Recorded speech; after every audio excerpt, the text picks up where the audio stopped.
Wait. Let the first live hangout begin. Yes, Hello, sir. everybody. Welcome to my Erik Ferentinos Unleashed YouTube channel. This is my very first live hangout. Of course, I couldn't do it alone the first time. I had to bring my cuddly teddy bear, Chris Akin, along, who you probably know from the classic metal show. If you know good comedy and like metal music, they've been on for over 20 years. And 3 years ago, after I did some interviews for the Classic Metal Show, Chris Akin said, "Hey, man, you want to co host my podcast?"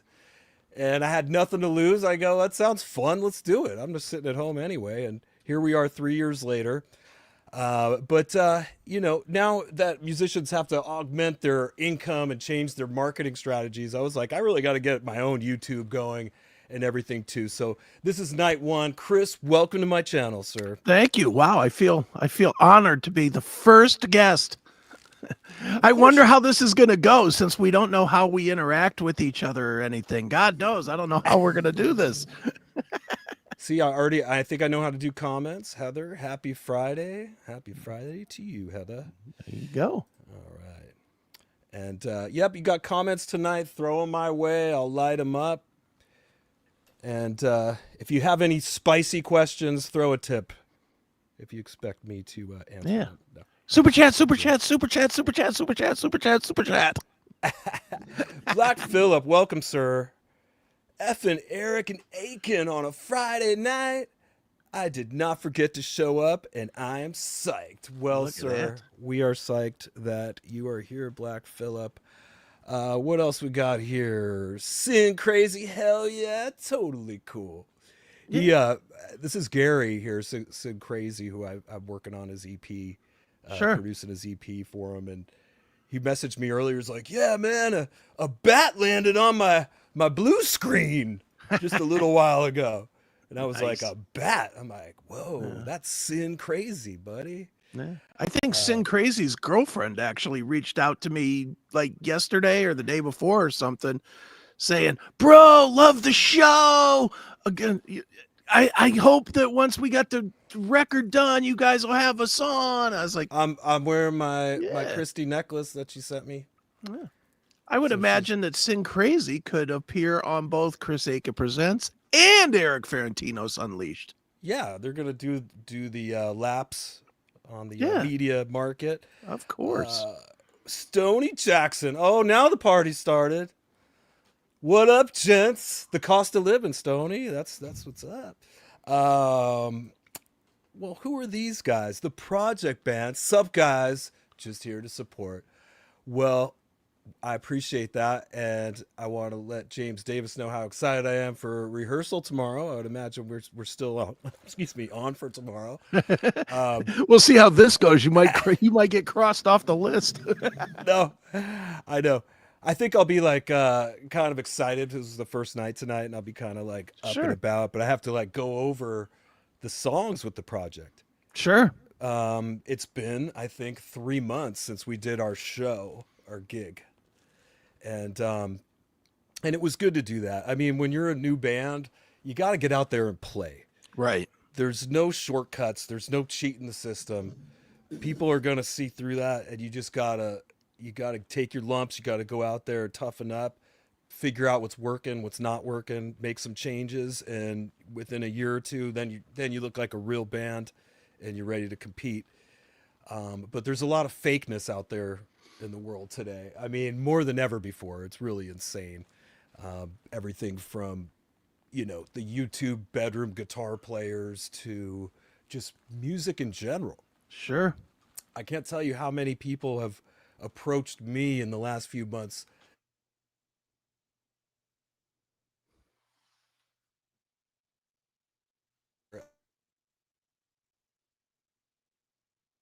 I hope so. They're handing me their AI songs that they wrote Right. in AI, which is that's not a songwriting situation. Now, I will admit that I do utilize some digital tools, Sure. but maybe because I am old school and when I was uh, learning to play music and playing in bands and what have you. The best that we had back then was like a 4-track recorder, Right. which is basically like a a cassette tape kind of thing that you're basically recording tracks on, and you could finally like overdub, and the thing didn't cost $1 million. It wasn't cheap though. It was probably, even back then, a 4-track was probably a couple $100. One big purchase I had made is in probably around like 2004 maybe. Mm-hmm. Stephen Pearcy was like, "You got to start doing your own music. You need to start writing songs." He's so cool like that. He's so positive and motivating in that way. He one good thing, real quick, I'll just say about Stephen Pearcy, and this is the God's honest truth. He wants all of us to win, which Right. is rare. I think there's a lot of people out there that love to see people suffer, that wish bad things on people. He's just the opposite. And when you're a positive person like that, great things do happen for you in life, and you have to be a team and get out there to succeed. And I think that was a big part of his success early on in life, because he's not someone whose dad was a music producer in Hollywood or anything. He's just a regular dude Sure. from San Diego here that happened to get up to LA at the right time and move his band Ratt up there and make it. But anyways, he's the one that was pumping me up to start doing my own songs. And I remember I got I guess a Roland hard disk recorder, a Boss. It was actually Boss. Okay. I think that they're the same parent companies, but Boss made this like a 1200 or something. It was like a 12-track, and then it had all these virtual tracks. Okay. And that was my first memories of actually starting to get into full-blown songwriting and layering and all that. I'm kind of jumping around, but actually my first memories of recording myself were probably in my parents' garage. And I was smoking cigarettes in there, and I was like, I had like 2 boom boxes going or something like that. You like jam something on a boom box, and then you have another boom box to like do an overdub. Sure. From there. Did you ever record, Chris, anything when Oh, you yeah. were doing music? Yeah. I recorded well, I mean, recently I recorded my song Scars with the guys from the Leviathan Project, and with Tommy Crash from Britney Fox and whatnot. So I've recorded a little. I mean, I've been in the recording studio a bunch. I was in the recording studio a whole bunch when Billy Morris from Warrant was recording Janie Lane's Jabberwocky kind of non-Warrant project. Okay. So I've seen a lot of it, and I've witnessed it. I was at least smart enough, unlike so many that we both know, that knew I didn't quite have the talent for it. And instead of hanging around, like, I can tell you, with my first band, my only band, which was called Distorted Illusion, back in you can figure that's the early 90s Guns N' Roses era. But my band was called Use Your Distorted Illusion, Chris? That's what it you're was. implying here? Believe me, that's exactly where the name came right. from. I was not an original thinker. But when I was doing that, I immediately ended up as like the business guy of the band, because I was the only one that didn't smoke ridiculous amounts of pot. Okay. So I was not the that there's one. anything wrong with that. No, dude, there ain't nobody likes an edible better than me. But at that time, I was working jobs that wouldn't let me smoke pot. So, it was that sort of a deal. But I was bad. And I realized it quickly that I was not a good drummer. I could sing okay. I still can sing decently. I always say I'm a world-class karaoke singer, but kind of when it comes to actually being in a band, nobody wants to hear that shit. What's your go-to karaoke song? Oh, you know what? It depends on how much I've drank, honestly, because I love to do random stuff. I don't really have my best one is Pour Some Sugar on Me or something like that. Right. I go for the absurd. I will go for the highest range Journey song you can ever find, or it's not crazy for me in the karaoke bar. In fact, I did this one time. I was in the bar, I was drinking. I literally grabbed the waitress and I said, pick a song, but don't tell me what it is, and go put the request in. Daring. I just was like, it's big a thick book or whatever. And I did, and she did, and it was Blurry by Puddle of Mud. Okay. Which I knew enough. Everything is blurry. Yeah. Yeah. But dude, I'd never listened to that music ever. So for me to be doing whatever that is, a mid-90s or early 2000s song that I just sort of knew that. How did you avoid that one? I mean, it was like the 90s. I knew it, but I never listened to the radio. In the 90s, It was all extreme. It was like Clear Channel, if everybody knows that corporation. Yeah. Oh my God, when they took over, that's when we started listening to the same 20 songs day and night, where it just got ridiculous. I couldn't take it anymore. But yeah, no, I didn't care for that music. So especially in the 90s, mid to late 90s, you couldn't make it heavy enough for me. So I'm listening to, Anal Cunt or Cannibal Corpse or Waco Jesus, like really heavy music. And then this bartender, picks one song that I just generally know. And it's one of those songs where when I'm listening to it, like in the car or whatever, I'd be like, Right. But I got up there and with the words on the screen, I was able to do it, and everybody clapped and stuff. So I was like, all right, I must not be that bad. And you think you sound great. You're like, thinking you sound great, but you're like, can't take it all away. Can't take it all away. I hope I'm better than that. I have a funny video somewhere where me and Monica are in some kind of like crappy bar somewhere, and they're doing karaoke, and some guy's doing this one Billy Joel song, and it was just so bad. I gotta find that. Dude, that was I hate to be fanboy here, but I believe that was you guys in Arizona. Yeah, okay. I remember because you were eating at some bar or something, right. and they started doing karaoke. I remember this. Yes, that was it. It was the guy was doing "We Didn't Start the Fire," right? And he was just the words they weren't even the lyrics, He was like, "Cat box dumped her fire." We say hello to more people here. We got my girl Marsha. Hello, Marsha. Hello, Marsha. Who else we got here? We got William B. Hello from LA. Well, hello, sir. And Marsha again. Happy Friday, guys. It's Friday. Ooh. And we got the Eternal Servant. Hello from Japan. Stephen Erik Pearcy must be wanting to come back to Japan. He does. I'm sure he does. They were so huge in Japan. One of my favorite things are some of the like late night shows that they went on there, because they have these really funny shows with puppets and just so much crazy stuff going on. And they brought Ratt over there. You can find it on YouTube, and it's just a nut house at this place. Like, Japanese are very funny. Dude, and loyal. I actually saw Ratt at the Big Egg in Nagoya. So I saw Ratt in Japan, and they were honestly the three biggest bands. I was stationed in Korea, 87 to 89, and we used to have these flights that we could take.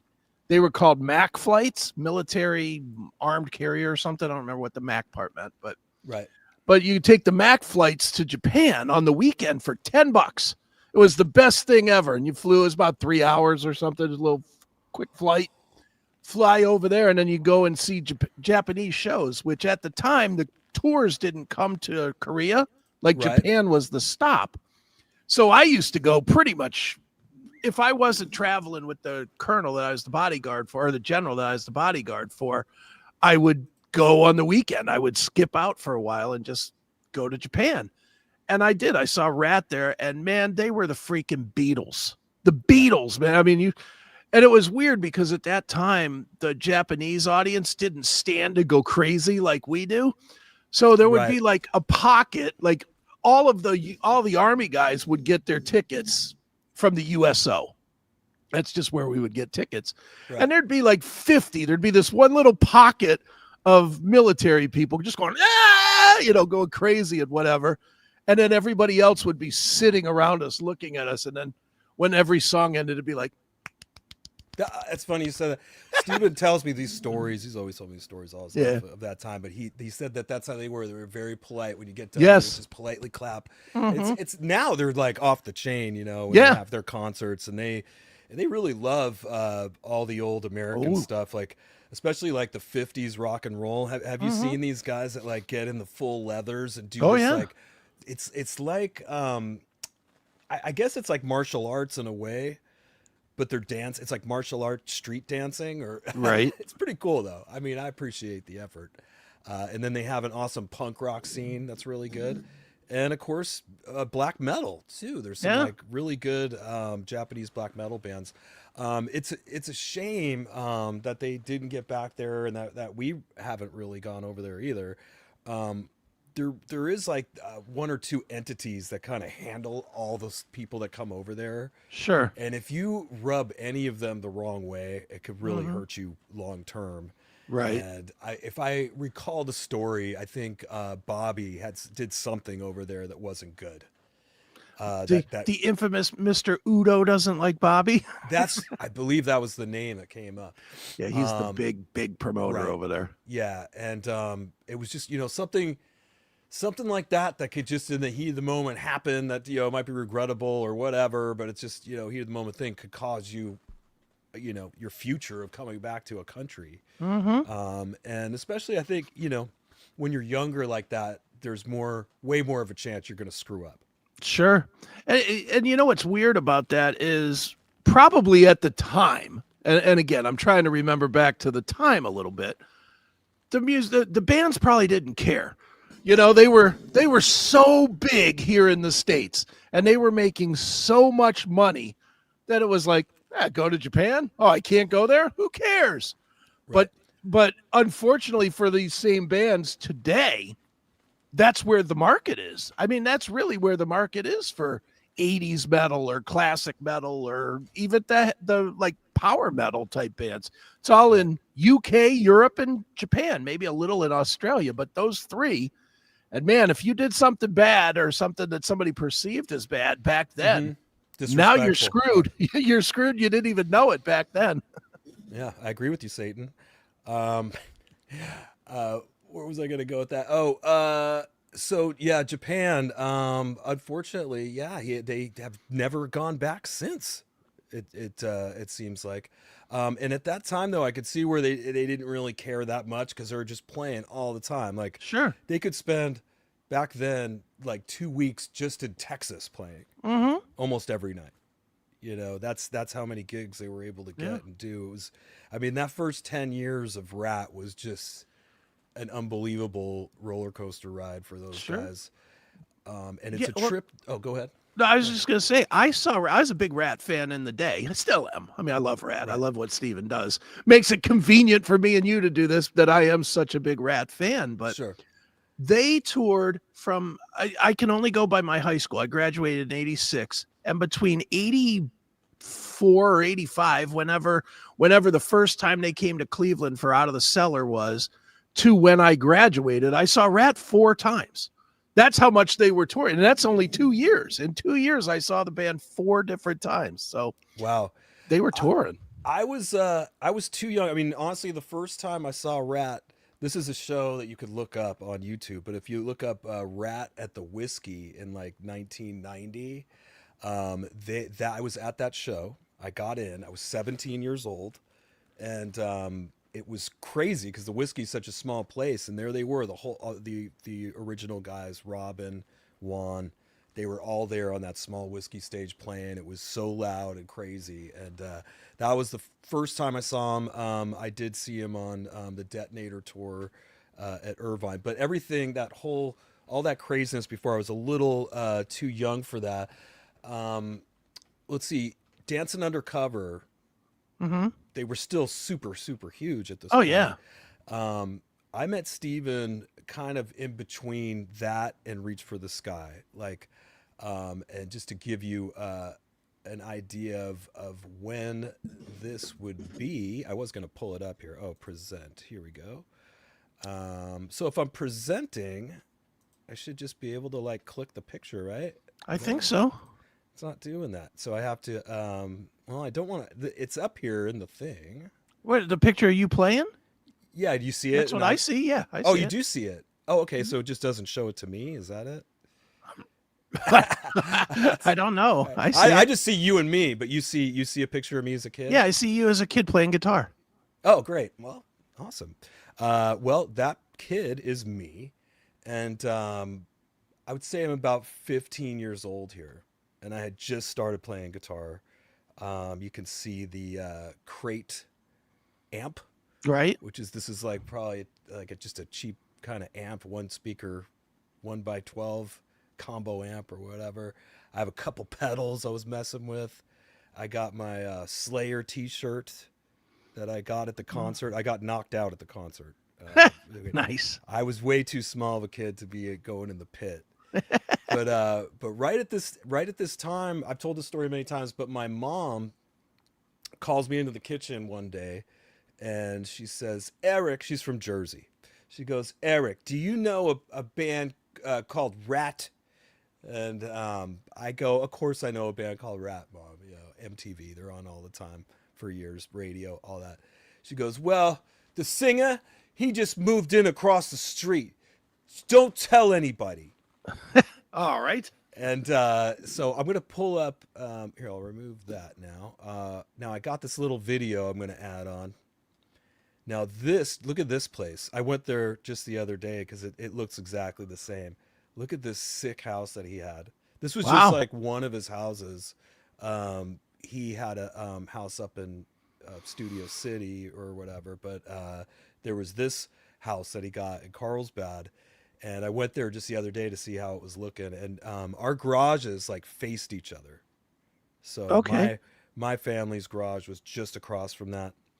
So your family house is literally kind of where you're standing when you took this video? I pulled All in right. front of the garage of my old place and started filming his. But even when that place was getting built, you know, does it just loop it when you're watching it, by the way? Or I think it just ends unless you select loop, maybe. Because Oh, it's so ended right now. It's a just still. okay. Well, that's fine too. But yeah, when it was being built, I mean, it was such a unique house for that block because in that area, all the houses were a little different then. It's not like today where they make these developments where it's all the same house. Right. Everybody had a different house. Our house, I didn't even bother putting up right now because it does not look good compared to his.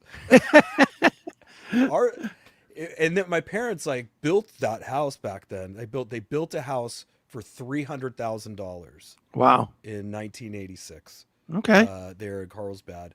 That house was worth probably $1.2 million. Ooh, Or wow. now it's probably worth 1.5 million just based Sure. on the real estate and stuff. It's absolutely insane. Not even a nice house. I mean, a pretty house by any stretch. He had an amazing house though. Yeah, that's probably what is that house? $5 million house? No, Not that's that not much. 5 Three? million. I Three? don't know. You probably have to look it up on Zillow or something. I'll I let you could do look that it because I up don't and- know the address. next week I could look it All up right. and see where it's at. Is that the grass that you infamously cut? Is that the Yeah, my first interactions with him were like doing odd jobs and stuff. Like first he would go out and mow the lawn. He would mow his Right. lawn here and stuff, and he would put on like a goofy disguise. Okay, he would put on like a fisherman, one of those bucket fisherman hats with the hooks and stuff in it. Sure. And then he put on like a Groucho Marx glasses with the nose. And I'm not kidding. And then he put on some like baggy shorts, and then he'd put on some black Argyle socks that he'd pull up to his knees. And that was like, in his mind, he's like, I'll just try to look like some nobody nerd, and I'll go mow my lawn. But he was just such a huge star at that point. That, Oh like, yeah. just driving down to the store, people would follow him back.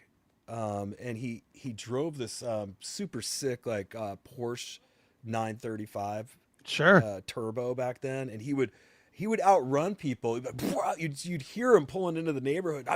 I'd look down the blinds, out my house, and like could see him kind of coming around, and you would see the garage door like start to open up, and he would time it like James Bond or something. He would just and he would just pull in, and the door was already shutting, like as he pulled into the driveway, and he would ka-choom, and then you'd see people like drive in front of the house, like, "Whoa, did you see that? It was him."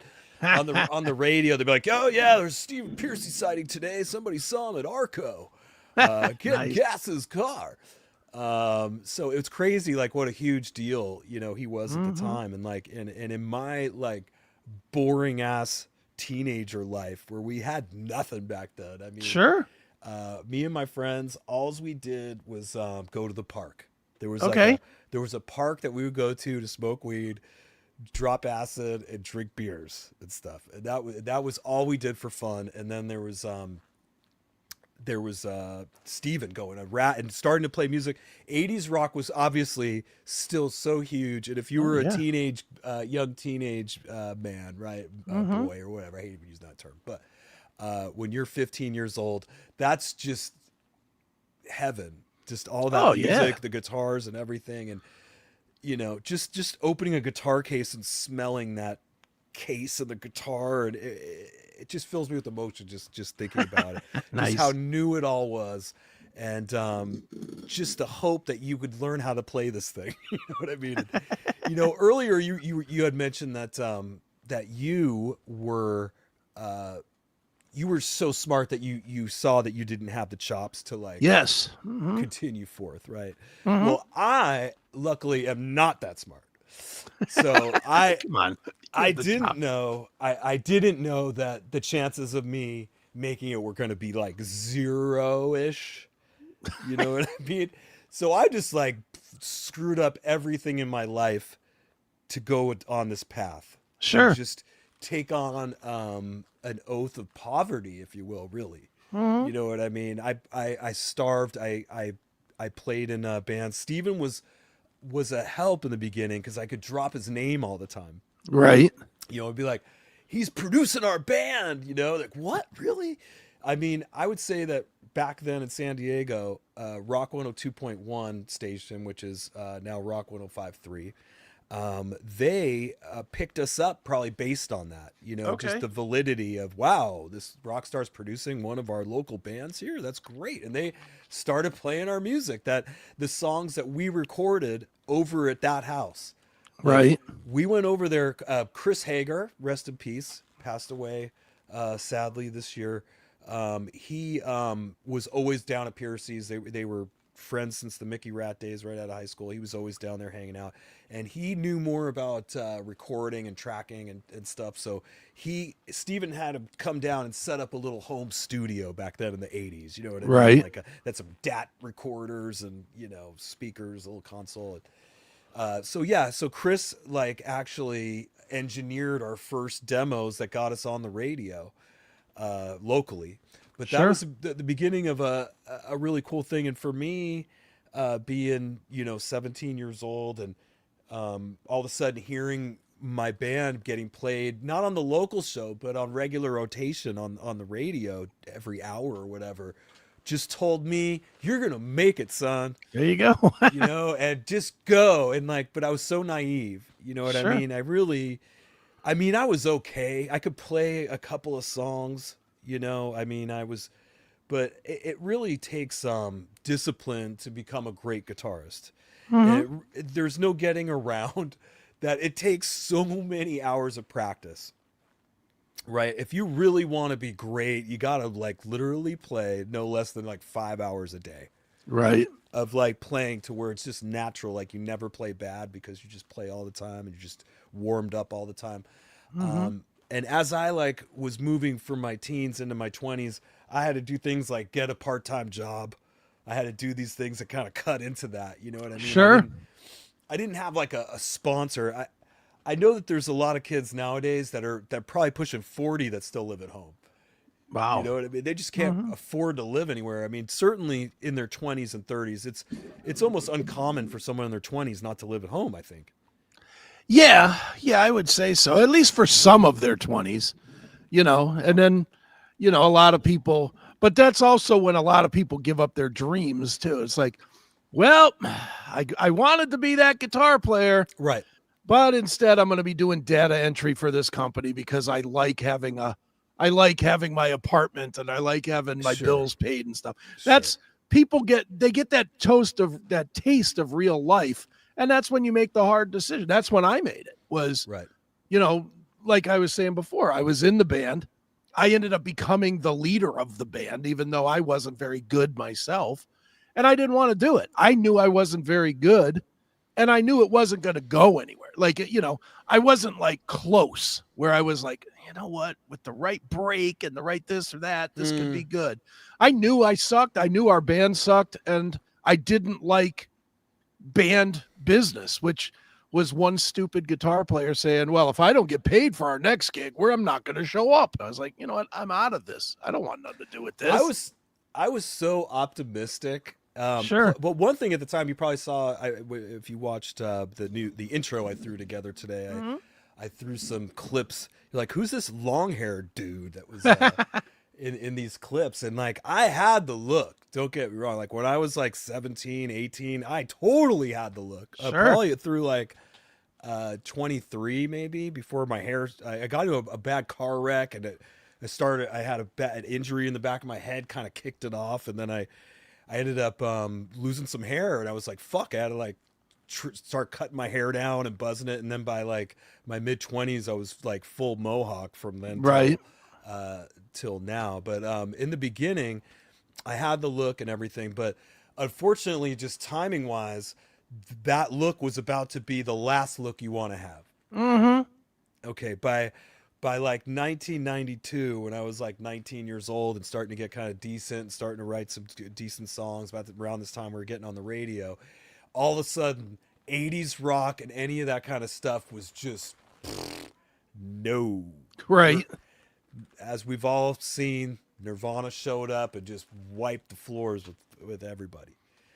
And all of a sudden, all that stuff was lame, and it was weird to see it happen in real time. You know, even, you know, Pearcy, who had been so huge, just detonator, you know, only a year before, like a year or two, he was playing. I mean, they had gone from like arenas to like probably maybe more amphitheaters, maybe by that point, you know what I mean? But he all of a sudden, those guys just like weren't playing anymore. I mean, that, and also he did arcade for a little while too. Yeah. I forgot. You know, he did go do arcade, and they went to Japan. Arcade did go to Japan with Bon Jovi. But anyways, yeah, crazy times. All of a sudden, I just remember like Stephen was all of a sudden Ratt was not cool anymore. Right. You know? And I don't know. And he was coming off like that crazy time of just those guys partied so hard we cannot even comprehend it. Sure. Okay. The stories that I hear about those dudes, specifically Robin Crosby, you know, that this guy, Robin, like walked around. He's one of those guys that had like a, I don't know if it was handcuffed to him, but like a full on briefcase full of designer drugs, like walked around with, you know what I mean? So, I mean, that's the part that's kind of amazing is how much those dudes raged. And we're really lucky that we can at least go on YouTube and watch some of these concerts to like put ourselves there again. Because you forget how huge it was. Their whole stage setup, the whole phenomenon of Ratt was just incredible. But that all of a sudden was just gone. And if I remember the timing right, arcade came out at the exact same time that grunge came out. Right. So it not only kind of put the kibosh on Ratt, but then Stephen was in a band that couldn't get off the ground because of grunge. Kind of, although he did know that a change had to happen. I mean, he is hip enough and cool enough and stylish enough to see it happening. And even they had changed their look from what it was. Right, more of a street look. Yeah. Street look. You know, I would say in arcade, he was still wearing leather pants and stuff, but he was, you know, he was still Steven, but he decided that one thing that was acceptable in the 90s was classic sounds. Like if it, like a Zeppelin or an Aerosmith was okay. Like that's all right. But any of the 80s kind of big hair, like the more image-based, misogynistic, lyrical bands were just all of a sudden not cool anymore. But arcade, he kind of picked up on that, and a lot of his songs were a little more dramatic and serious, but it had more of the Aerosmith thing. And then of course they got my buddy Frank Wilsey Yeah. on guitar, right? It was like, I think he looks more like Billy Squier, but people always compare him to Joe Perry. Sure. And he plays Joe Perry in Aeromyth, the Okay, yeah. Aeromyth tribute. But Frankie is somebody who Steven kept around. Like when he did his solo band, he took Frankie as the rhythm guy in the band, and he actually. I know I'm jumping around here, but after Arcade, one thing I wanted to say that was important during this time when Nirvana came and wiped everybody out and all that, and Arcade was coming to an end, they had I think just basically lost their deal, which that was a whole nother thing to combat back then. Sure. Like if your albums did not sell really well, like right away, like Right. that's a problem. You know what I mean? And like usually what'll happen is if there's a 3-record deal, they're probably warning you on the second one and then not even taking the third option. You know what I mean? But I will throw in that he got a huge deal. Steven did, like for Arcade. If I'm not mistaken, this is just off my memory. I believe he got like $1 million. That was $1 million deal. I believe. Wow, nice. Yeah, at that time, because Ratt was like, and he was obviously the leader of Ratt, and they knew that he was going to make. And it had other guys too that were known. Fred Curry was in that too from Cinderella, who was huge as well in the 80s. One quick funny story regarding that. As I mentioned, Steven managing my first band and us doing demos over his house. One of the songs that we had recorded over there was this song called "Fear City." Okay. And the lyrics were like, "Needles and pins haven't been so good to me. Okay. Like poor cheap trash with a need for a social disease." So these were our lyrics, right? And so Arcade's getting debuted, and I'm sitting in my car, and they're like, "Okay, ladies and gentlemen, the singer for Ratt, he's got this new band, Arcade. Are you ready, everybody?" And then Dancing with the Angels comes on, right? Yeah. The Dancing with the Angels comes on the radio, and I'm like, "Oh, all right." And it was like you could definitely hear this did not sound like Ratt. This was definitely an Aerosmith ass-kicking rock song or whatever happened here. And almost punk rock. And so the lyrics come in. It's like, "Needles and pins haven't been so good to me. Like poor cheap trash with a need for a social disease." I'm like, what the fuck? You're like, wait a minute. Yeah. I pulled over. I'm like, what? What is going on here? Like, that was the first time I ever got like plagiarized. Right? But hey, looking back, that was the least we could do for the guy. Sure. I mean, how much help he gave us, but it was just funny because he didn't ask. He didn't ask. Right. He didn't mention it. He was just. But it was kind of cool. So yeah, Arcade's debut. I actually had a hand in a few of the lyrics. Sure. If you will. That's Actually, funny. let me give credit to Andy, because our singer then, who you'll hear me talk about a lot, Andy Milner, who, if you're a fan of old television series, Andy's dad was Martin Milner, who was played One Adam 12. He was One Adam 12. That was his dad. He was on Swiss Family Robinson. He played RoboCop's dad on RoboCop the series. Yeah. And they did fishing shows and stuff in his later years. And his son Andy's super talented, and he was the singer of our band. And he would come up with some wacky lyrics and stuff. And I remember he was super excited about that line. He's like, "I got this great line." He's like, "Needles and pins haven't been so good to me." And I was like, that is kind of clever, I guess. Yeah. "Oh, needles." Okay, yeah. And then I go, "What?" Like, I think the lyrics actually, I go, "Like poor white trash with the need for a social disease." I was like, we were gonna go in line for line. Got it. Yeah. So it was a combined effort, and then Steven said, "Thank you, boys," and then he took that. I wonder if he thought. And again, it's a water under the bridge at this point. But I wonder if he somehow did not remember how famous he was, and if he thought, nobody will notice. Well, You let know me what I tell you mean? something that I did just notice. Look at that. Something here. Your Wait, let me. first ever super chat. Look at that. Ladies and gentlemen, my first ever super chat from Marsha. Arcade One album was as good as any Ratt album. I forgot to go back to my comments, everybody, and I apologize. I Thank you, agree with Marsha, Marsha. for giving my first super chat. Hopefully, you can get a, what do you call it going? A wave? Yeah, wave of super chats. I feel like I got to say hi to more people here. Let me go back a little. Did I already say Christy? Hey guys, hey girl, what's up? Gary's lady there, Christy. Um, okay, Black Phillip. He was talking about his first band.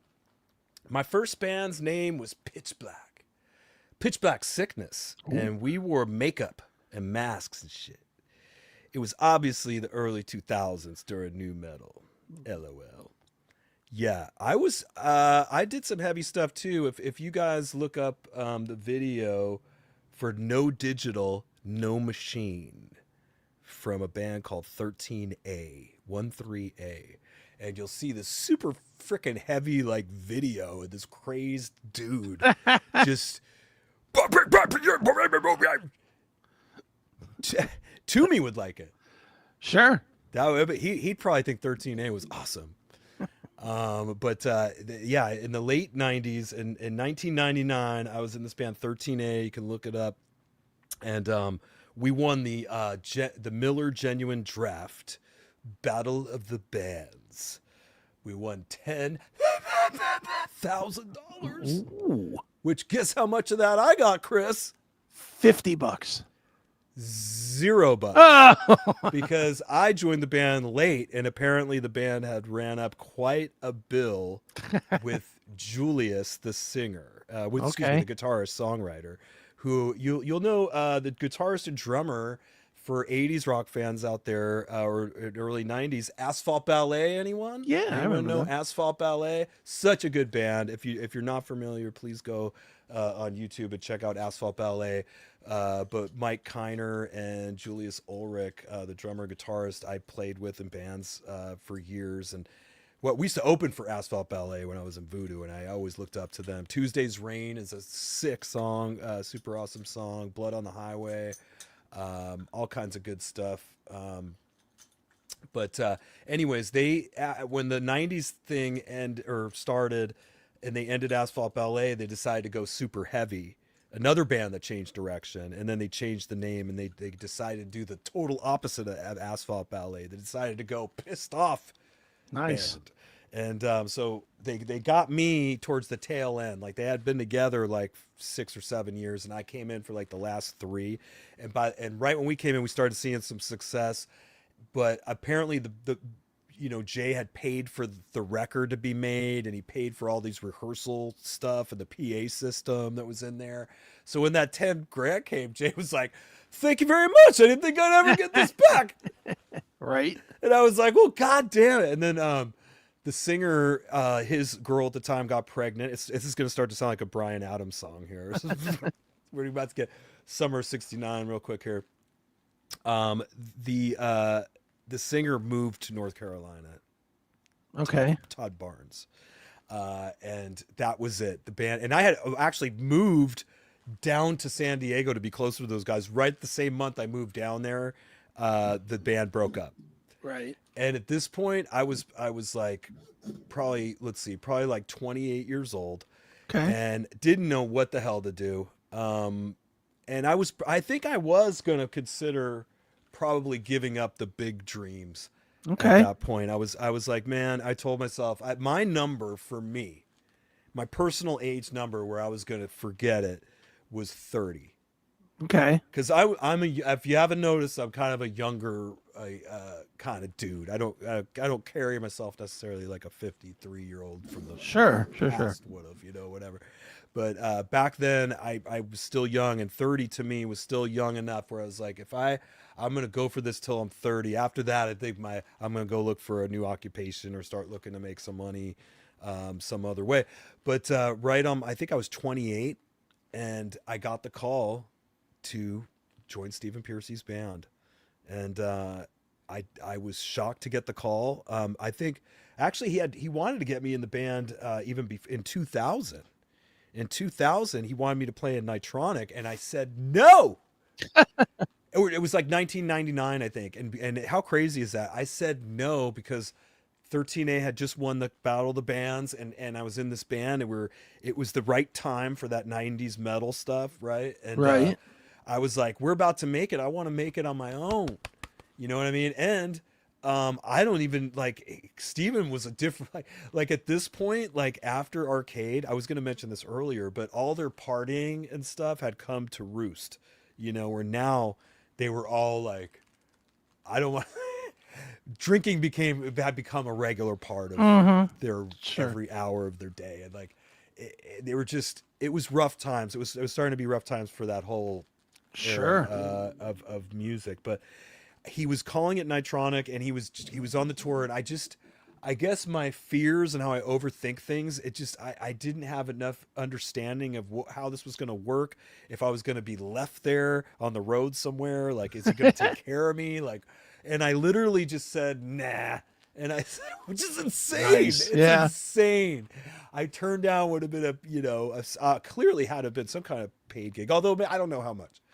But lucky for me, as fate would have it, Mark Zavon, who from Kill Devil Hill, ended up was in his band, and there was just some drama that was going on, and Stephen felt it was time to switch guitar players, and he needed to get somebody and need somebody quickly, and there were rough times for him, and maybe picking the cream of the crop people wasn't an option, or maybe budget wise probably certainly wasn't an option, right? Sure. And who does he call?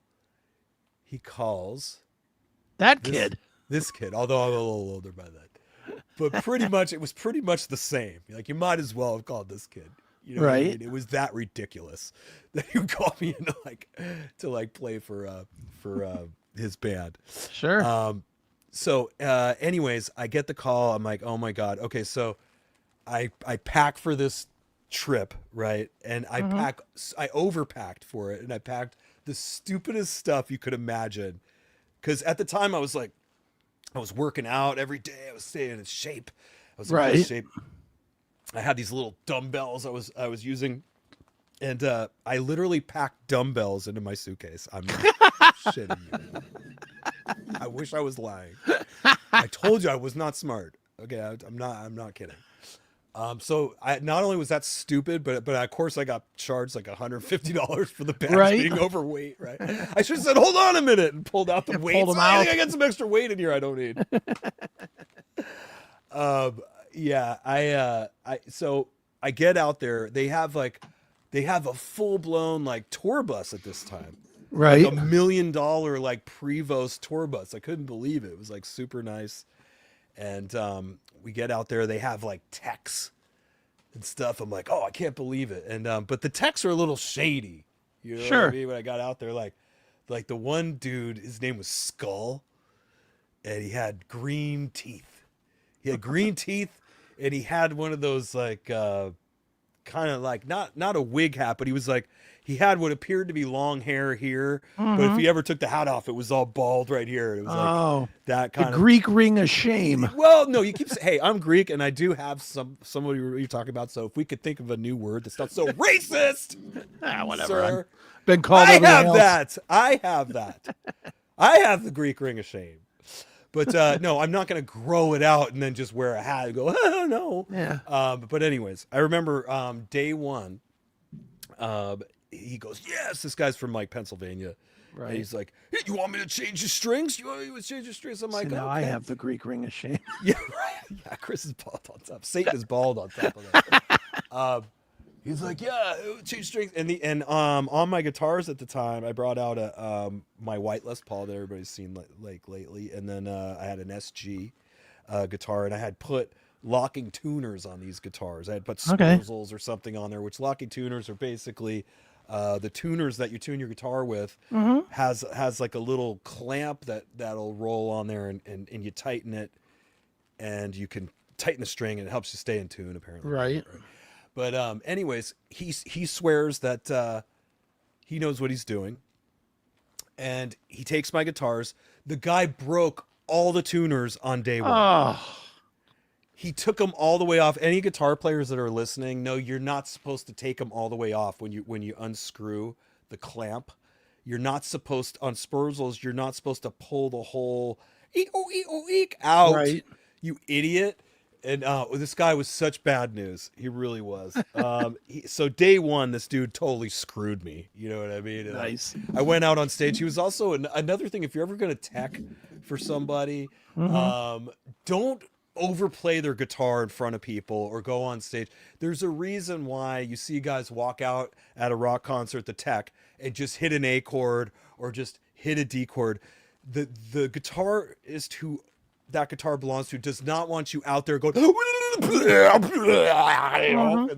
and then handing you the guitar. Here you go, buddy. And then you walk out and you're completely out of tune. You know what I mean? Right. Or you're showing off, before, right? So anyways, yeah, the first year I was super green on in 2000, whatever, the end of 2001, when I joined the Pearcy band. I just had so much stuff go wrong, and it was a big learning experience. Sure. Let me see here. We got Spicoli. I was going to get a Spicoli soundbite, and I'll get one for next week. And you know which one I'm picking, right? Go ahead. No, well, because there's a bunch of them. There's Isn't This Our Time? Or Isn't this our time, Mr. Hand? Yeah, there's that one. Or dude, I'm so wasted. I mean, there's that one, of course. I was gonna get those guys are F word. Those guys are fags. That one I'm gonna load that one up. Hell yeah. By the way, you have a super chat in here that you have not I handled, get my friend. You gotta Get cut to me some it. It's my first day. I get to say that. This is the only day that I get to say cut me some slack. It's my first day. Eternal Servant, Bon Jovi, Ratt, Kingdom Come at the Big Egg Tokyo was New Year's Eve, 1988-89, Chris? That is correct. That is the show I was at, or one of the shows that I was at. Was Eternal Servant there at that one? I don't remember Eternal Servant. I remember the other three. Oh, hell yeah, son. Can't hear you, Eric. You can't hear me? He can hear you. One person saying it means that it's them, not you. Right. Yeah, turn it. There's a little volume on the side of your iPhone. Yeah, refresh. My first last at Whiskey was 1990. Okay, Eternal Servant, we were at the same show. There you go. That was the show that I was at. We were there together, and we didn't even know it. And now we're friends today. There you go. What, almost 40 years later. Isn't that awesome? I'm going to give you a Japanese clap. But how cool was that show? If you were there, you know it. You had to be there to know it. But I mean, if everybody can go on YouTube and watch that Ratt at the Whiskey with Robin, and sure, very very cool. Your Neighbor, Rockstar, Metal Yellow, First Red. I don't know what that means. You know what that means, Chris? Those are YouTube emojis. Oh, okay. That don't translate to the whatchamacallit, to the StreamYard. Hey, you can't be doing that. That'd be illegal and shit. What, nicotine? Yeah, sure. That's what it is. I could do anything in the in the cyberverse. Well, no, not the cyberverse, but the what do you call this room I'm in? The insane asylum. It's a madhouse. That's right. Okay. We got Mace Guitarist. What is he? He just threw a guitar. He's like, man, guitars, we know. The project band. Hey, my wife Colleen says she likes your bedroom, Eric. Yep, you can go crazy in here and not get hurt. Billy Squire rocked. Of course, see, I'm way behind on this. I was gonna say, yeah, you're 2 super chats behind, my friend. I know. Joe Scott Johnson, evening fellas. Well, Scott, my brother, glad you're here, my friend. Glad you are here. Let me see. Moving on. Sorry, Chris, I got to get caught up with my peeps here. More Pearcy stories, please. Well, that's what this show will be about, somewhat, right? Asphalt Ballet had some good tunes, dude. They did. I mean, just real quick on Asphalt Ballet. If anybody watching this tonight is unfamiliar with the band, please check out Asphalt Ballet. You will not be disappointed by their first couple of albums. Were so good, and we were so proud of them in San Diego, having been from here originally, and we used to open shows for them. I was watching a gig. I have actually some Asphalt Ballet footage I found. I didn't even tell Jay, but we opened for them at the Bacchanal. This isn't around anymore. And I have some footage of them, and I forgot to tell Jay. His mind's gonna be blown when I find it. I'm gonna get it, and I'm gonna put it on YouTube, and I'm gonna make all the money from it. No, just kidding. Jay. I'll send it to you first. Okay. Skylar B. Hi, everyone. Well, hello, Skylar B. Enjoying your tour diaries. Well, thank you so much. I'm glad you're enjoying them. I do actually have a good amount more of those to do. Nice. And if you're wondering, like, what's going on with that? For like probably the whole last year, I had started doing something special for my Facebook subscriber group, which anybody watching this tonight, if you want to get more exclusive stuff from me, head over to my Facebook, and I have a subscriber group there. It's a very small little group of cool people, like 40 people. And I do cool things for them. They get all my shows that I do. I do a Fright Bite once a month that they're a part of. This month might be different because Chris can't gave his notice. He can't come in. Yeah, unfortunately, I have to go to press day next week, which is going to take me out of the Fright Bite camp this month. So, anyways, I wanted to do something different for them since they were paying a whole whopping $1 to be part of my thing. So I started doing like a diary for them, but I didn't want to step on the other diaries that are out there. I was trying to be very respectful the last couple of years, and so I just kind of did it for them, and it just stayed there. But after, catching a lot of, let's just say disrespect from that camp or from that person, specifically about one of my other shows, Sea Glass Hunters, right. Which I was trying so hard to be nice and respectful and not, move in on somebody's niche, or even though the niche is my band. Yeah, right? exactly. The band I had been in for 25 years. But anyways, I was being really cool. But once those negative comments started coming in about about Sea Glass Hunters and the making fun of and that, I go, well, check this out. And then I decided to basically start revamping my tour diaries, adding a bunch of stuff, and then putting them back up. So I had over a year of them in the bucket here, and I could at any time just go, what did you say? Boop, boop, boop, boop, boop, boop, boop. And then I just stick a bunch more out. It's funny because, I can't tell you when I'm gonna, if I'm even ever gonna play, if Steven's ever gonna do a solo show again. I don't know.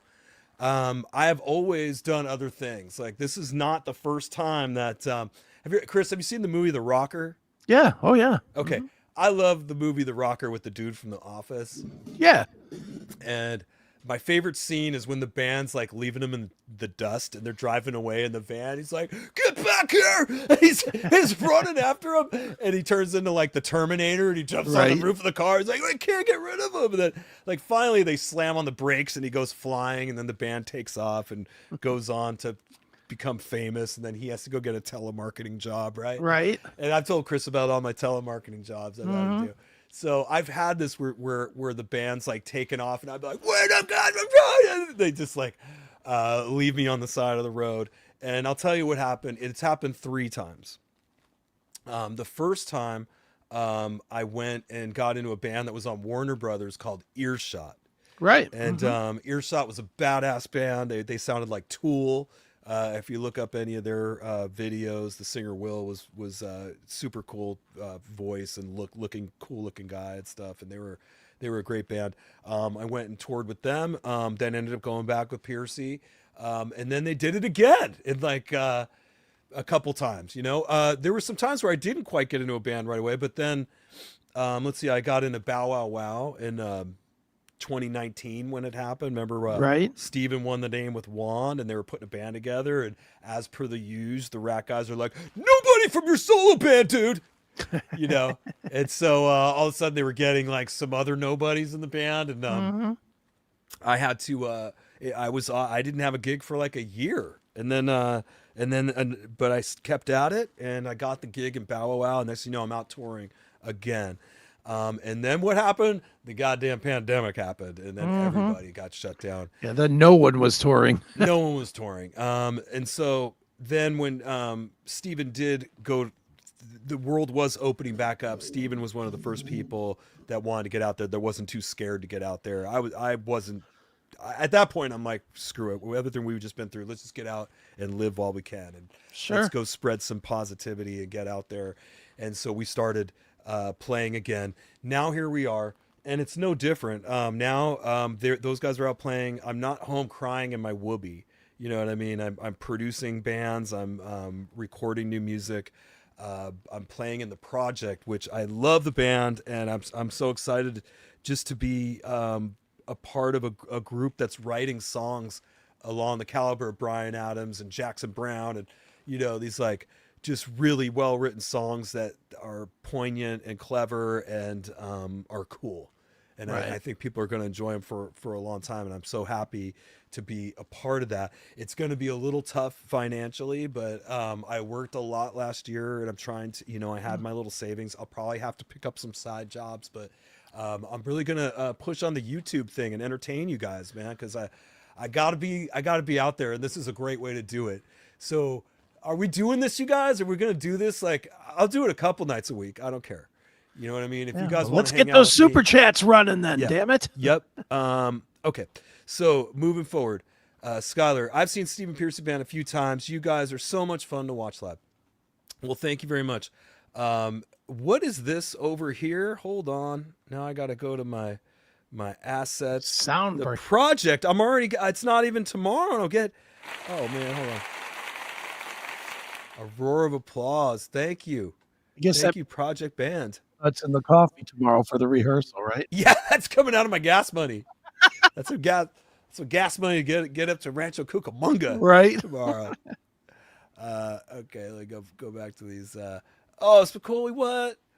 Where's my media assets here? I gotta get you. You need an intense applause there. That guy is not a F word. That's a Spicoli joke.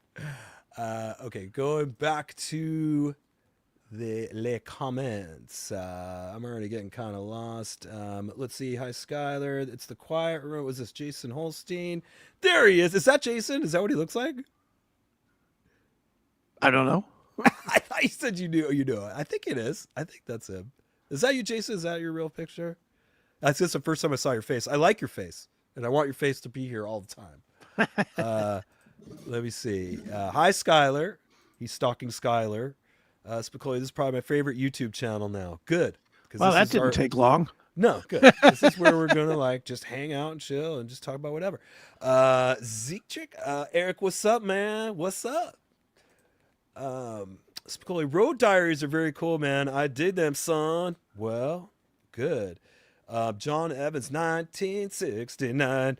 Great to see you, Eric and Chris. I love your tour diaries, bro. Please keep it up. Oh, I will. You might see different bands on that diary, but variety is the spice of life. Will there be a road to Rancho Cucamonga for tomorrow? There might have to be, like there won't be. I think I owe it for that super chat. I think I owe a road to Rancho Cucamonga. John Evans. I guess I already did that one. Why don't you go back to either of the two super chats and answer the question? Because you put them both up, but you didn't answer either question. Oh, well, let me. Okay, do you remember the first time you smoked out with Pearcy?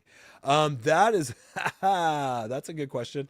For one, because again, we'll have to put, this is the kid that we're talking about, right, at the time.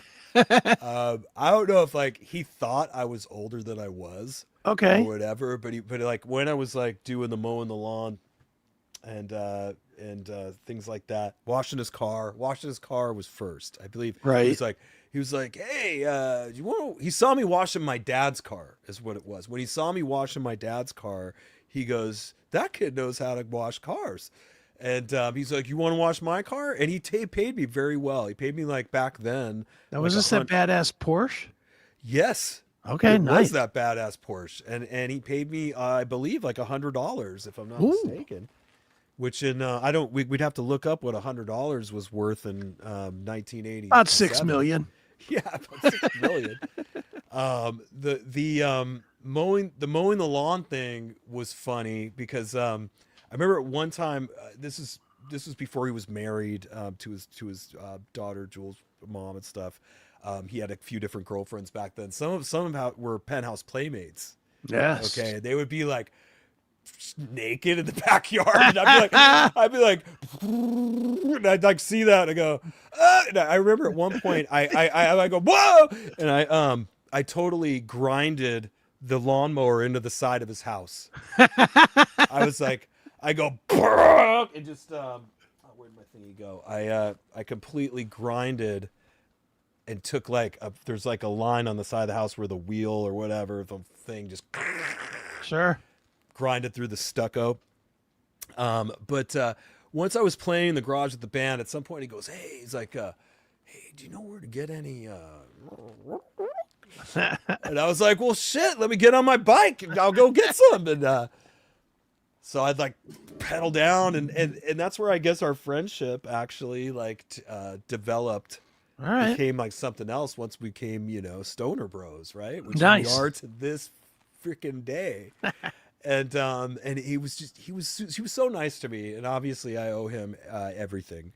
But my memories of that were just knowing that I made it into his house like that.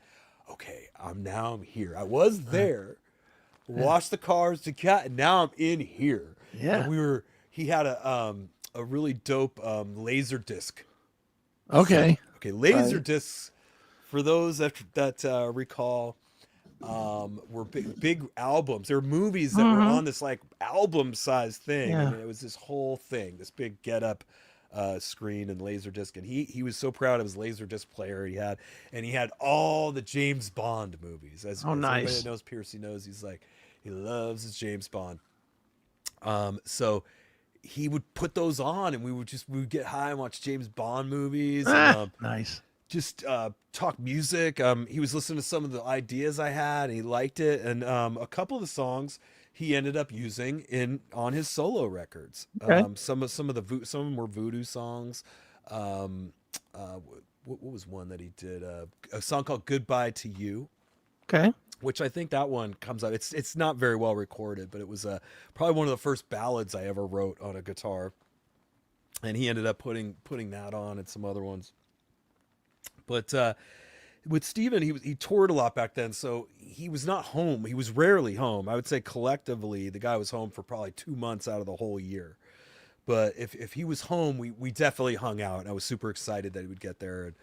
And then I guess there was a few years where we kind of lost touch. But you guys have to remember that there wasn't even cell phones back then. Right. Like, and he still went out of his way to find me.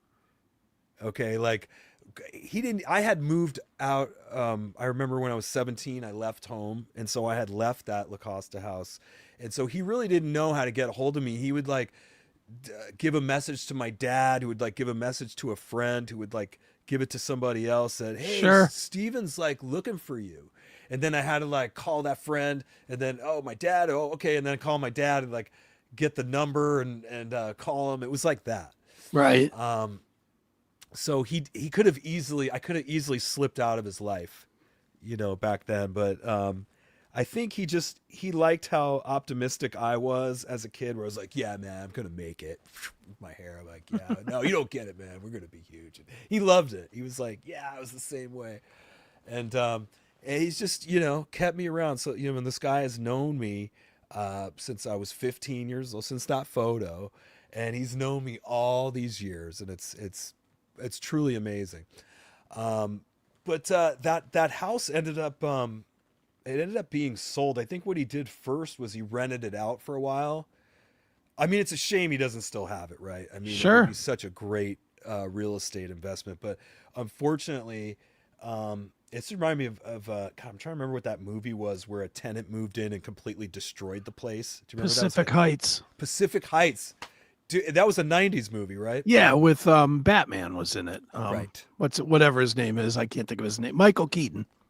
Michael Keaton. So Michael Keaton's in that. Yeah. Well, Michael Keaton moved into this house. Oh, Michael Keaton moved into this house and basically gutted it. Like it was this family that moved in there, and they caused like, I don't know, $50,000 worth of damage in the 90s. wow. You know, like took out copper piping and just, I Mm-hmm. mean, I don't know if the guy was on meth or like what was going on, what would possess this dude to like, and it was so sad because I remember at the time, Steven's mom, God rest her soul, was trying to help manage the place, you know, Mm-hmm. while Steven was on the road. He was having his mom kind of take, and this was like, this just became so out of hand. And so he ended up having to like fix it and sell it basically. And, you know, my dad made the same mistake that my dad ended up, in 2008 when the crash happened. He had lost a lot of funds in the stock market or whatever. And he kind of panicked and took off. He just, he Right. just like moved to New Hampshire and, sold that house for probably, I don't even know what, 500,000. It's worth like 1.5 now. You know what I mean? Like, Right. imagine if he had hung on to it. But people do what they do. You know, you have to keep looking forward, I guess. But Mm-hmm. so there's really no memories there. My mom lives in a townhouse like a block from this place. So when I went to visit her the other day, I drove up to the house, and that's why I was there, just to film it, just to kind of remember it. It's the quiet room. Okay, what else we got here? I did that one. We did that. Okay, I gotta go down here a little more. Okay, what do we got going on? Sin Crazy Tour 2026. Let's rock. Okay, Tim in the backwoods. Love it, Eric. Ting, ting, ting, ting.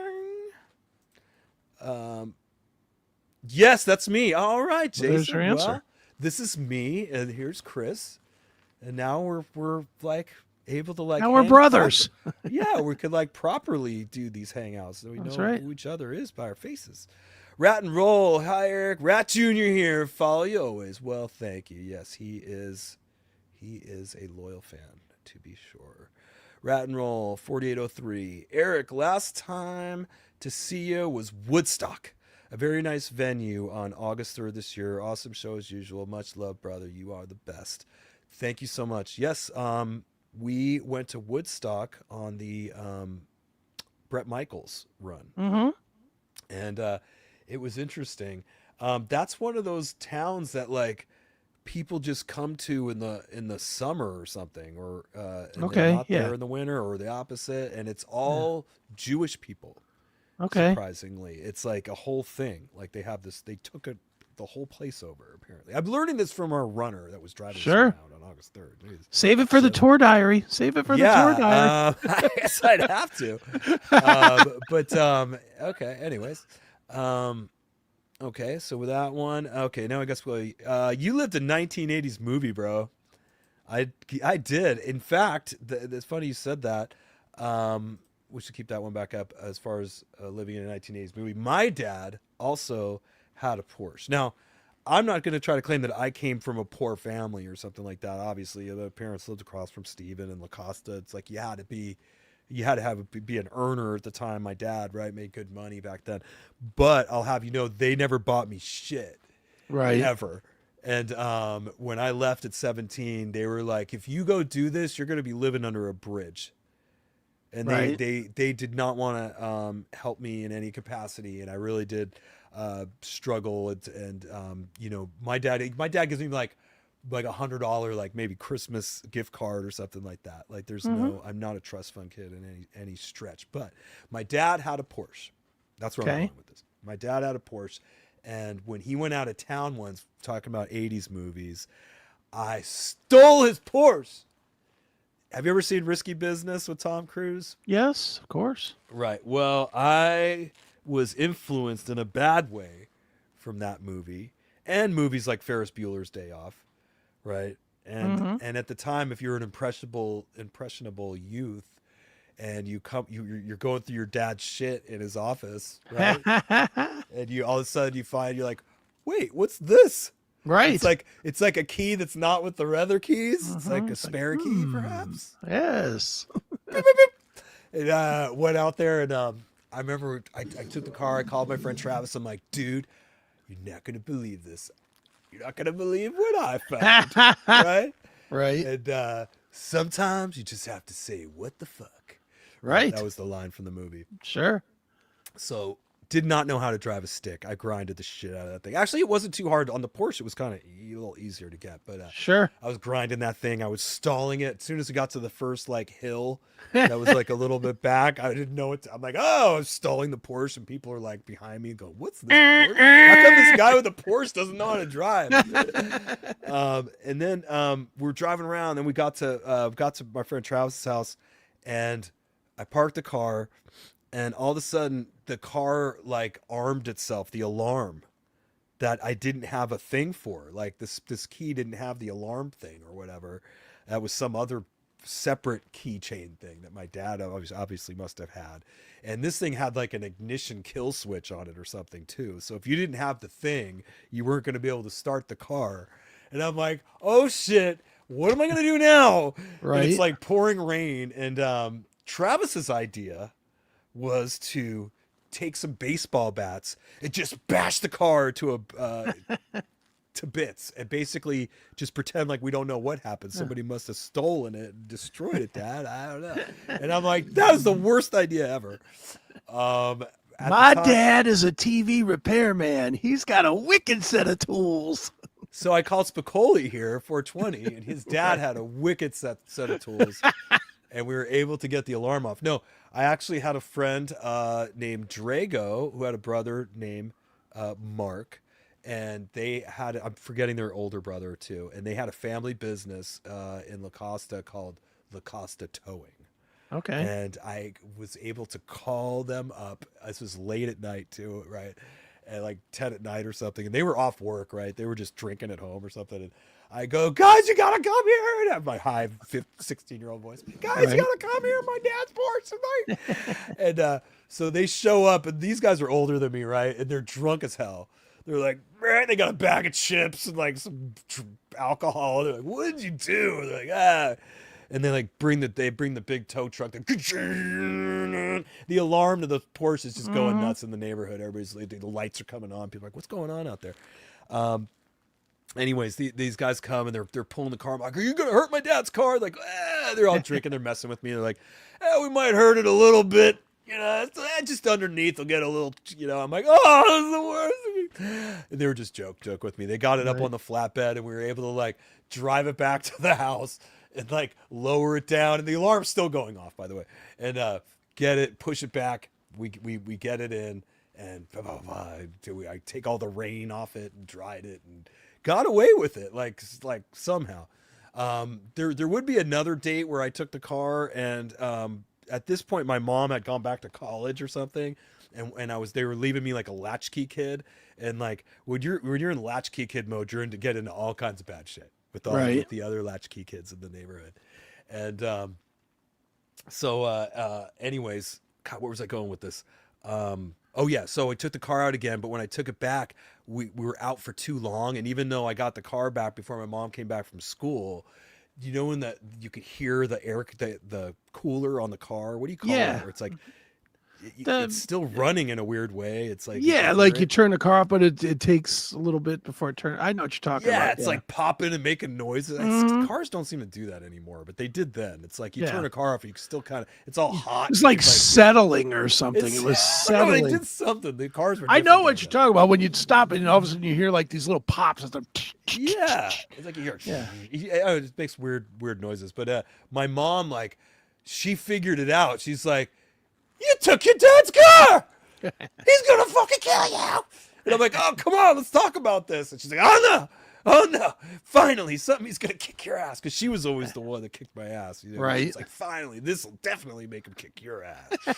And oh my god, but I didn't break his car or anything, so I had that going for him. You know what I mean? He actually was kind of cool about it. But yeah, just talking about living in it was living in an 80s movie. I was stealing cars like Tom Cruise. I was hanging out with Ratt. James Bond movie were a big deal back then, bro. They Still were a big deal. They are still. 21 FLHX. SCP, been saying you're involved in writing for solo album number 6 and seems inspired by the Moderna axes you turned him on to. Looking forward to hearing it. I'm not sure what Moderna reference you mean there. I wouldn't turn anybody on to Pfizer or Moderna if you know me. Album number 6. I was supposed to be up Monday to start recording, and I had to cancel because I have a traffic court.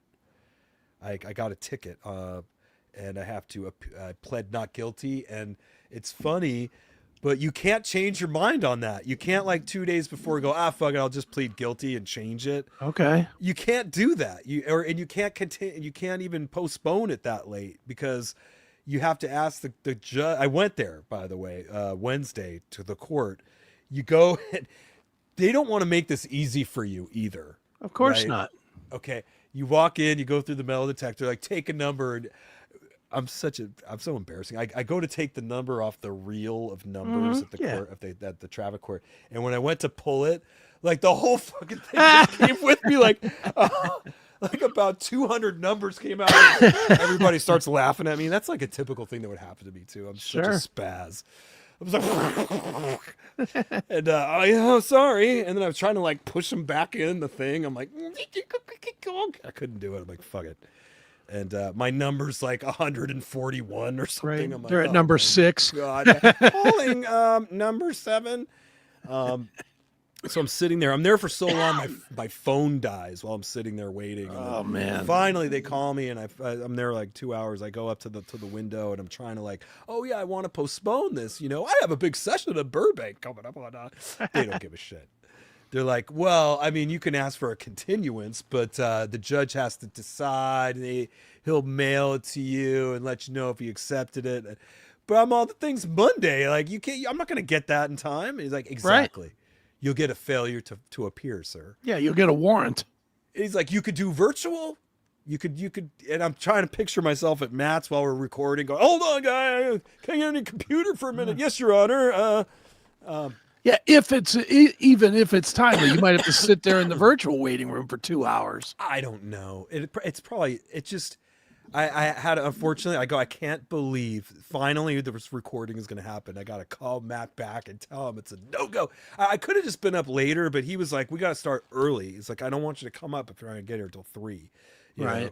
So I am going to go up Tuesday. Okay. Tuesday is starting for me of the songs he's using in mine. I'm going to start laying those out. And then he let me know that December's open.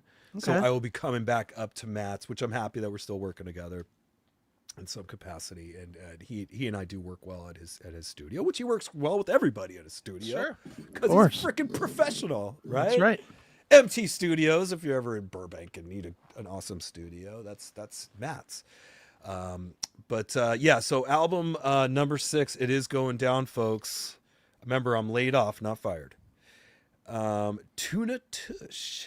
Ooh.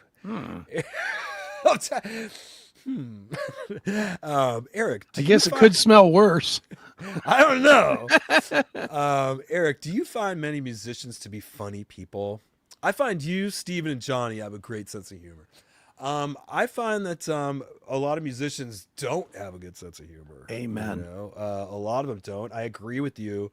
Johnny and I'll tell you, have had our headbutts or whatever, you know what I mean? We've had our moments of this, but I'll always give Johnny a pass because, for one, he is very funny. He has a very, very funny humor, and he's very committed to his comedy and his routines and whatever mood he's in or whatever. So I'll always give him a pass for that. And he is a very well-trained guitarist, singer, musician, you know what I mean? So, I mean, he talks a lot of shit, but like he could back it up at least, you know what I mean? Like at least he has talent and he's talking shit, you know what I mean? Like, so I'm more likely to forgive Johnny for his transgressions against me or whatever. And he's certainly cracked me up, and I've seen some hilarious stuff as you guys have watched on those road stories and stuff. He is very funny, and he definitely helped build that other channel up. Absolutely. to what it is today. And no, most people aren't like a Johnny. And I'll tell you, Steven is hilarious. And he's just such one of the guys, you know what I mean? He's just one of the guys at the party, man, who just wants us all to have fun and get along and party and smoke a big joint. And, you know, that's him 100%. He's a hippie, really, in a way. He's really he was born in the late 50s, but I mean, he was a teenager in the late 60s, and he's of those people. You know what I mean? Peace, love, man. Peace and love, and weed and rock music. Led Zeppelin and Aerosmith and Bowie and, and Ratt. So I love Steven, and God, it has, even though, Steven and I both, him even worse. I mean, his life with all, because that's how it is. It seems like for the people that have these highs that are in the stratosphere, man, when you hit the lows, it's so far, and it's these drastic where it's like, wow. Where like me, I never really got up that high. So like for me, I'm like one of those planes, like I'm like the spruce goose. You know what I mean? He's like, he didn't crash yet, but he's like, oh no, he's gonna do. It's the difference between falling off the second floor and the 102nd floor. Yeah, I could like kind of dust myself up and whatever. If nobody's gonna notice if I gotta go, reinvent myself for a second, whatever. Right. Did you answer the project super chat? I guess I didn't. I'm gonna go back and find that. All you gotta do is click the starred thing there in the comments, the other tab. Okay. Oh, okay. The wife Colleen. What's to now? Up till now, who's been the worst person you've had to deal with in your career? Don't really answer that. Oh, thank you, Chris. That's why I had Chris here tonight. If you're wondering, like, why do you have Chris here? It's like the same. Say Chris. Right. Well, I'll tell you.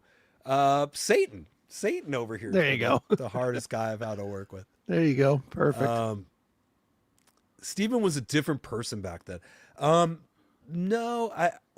mean, okay, let me say this.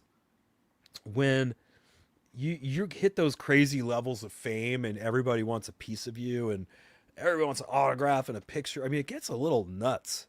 And I know that there's probably plenty of people that have alternate stories about a bad, situation meeting Steven or any rock star for that matter, but you don't know what's going on with them at that moment. Right. You really don't. And, there's guys that can't afford not to be nice. You know what I mean? Like, if you don't have platinum records, you better not be a dick. You know what I mean? You better be nice to everybody and make as many friends as you can. But when you have millions of fans, you don't really care if you lose like a couple of them. Right. Like, that's pretty much the problem. But to me, I feel like Steven's the same guy that I hung out with watching James Bond movies and smoking doobies back in the 90s. He's the same guy today. We're just older, but our minds haven't changed. He nor I have matured at all. Really. Okay, so now let me get back down to where we were.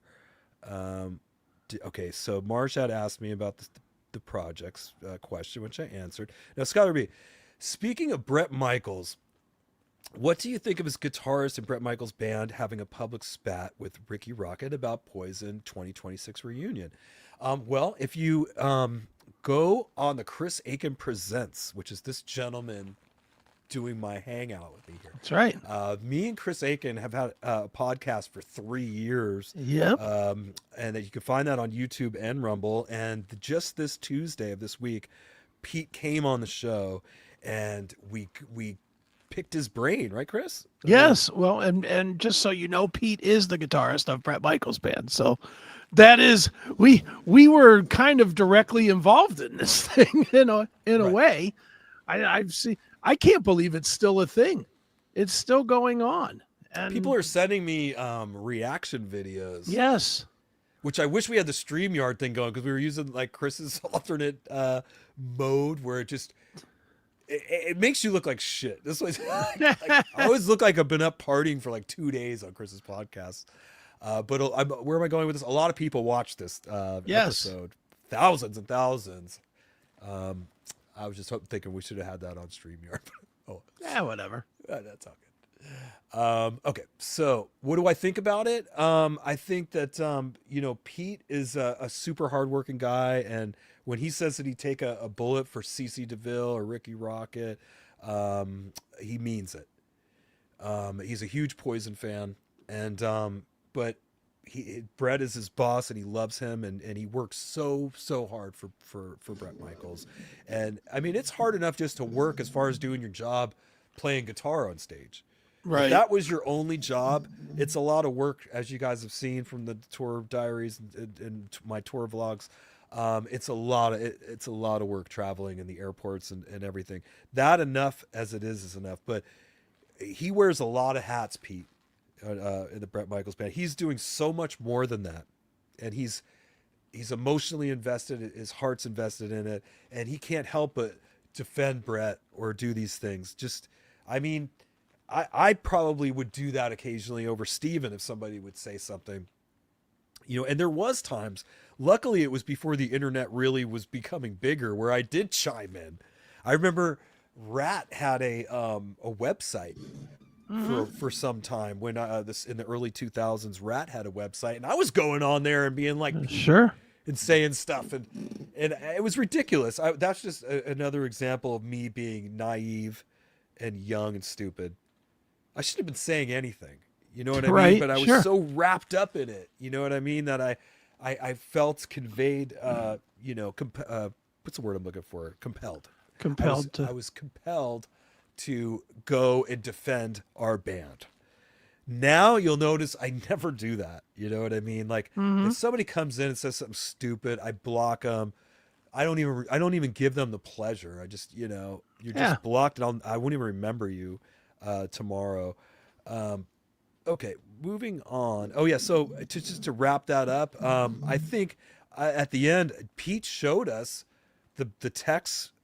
Actually, you guys aren't aware of this. This is kind of... No, they're not aware of it. But can I generalize this? Do you think? Is that okay or no? Let's generalize it this way. I'll step in because I do this a lot. Brett was aware. He wasn't ready to fire Pete. Let's put it that way. He was kind of okay with what happened. That was my take. Do you feel the same way? I feel so. I feel like he was basically telling Pete, "Hey man, it's all good. It's all good. Don't worry about it." But then today, I don't know if you saw this, but then it was like the Poison tour's off. Did you see that? I did see that, but I don't know that that's true or not. I read some of that today because, quite honestly, I was looking to see if they were going to add our video to it. Right. That's the only reason I was reading it. But I don't know that it's off. I'll make a generalization. I could be dead wrong. I think these two. Take Pete out of the picture for a minute. I think Ricky and Brett are not speaking, and they have whatever tiff going on between them. And Brett is like holding his ground. He's like, I don't necessarily need to go out with Poison.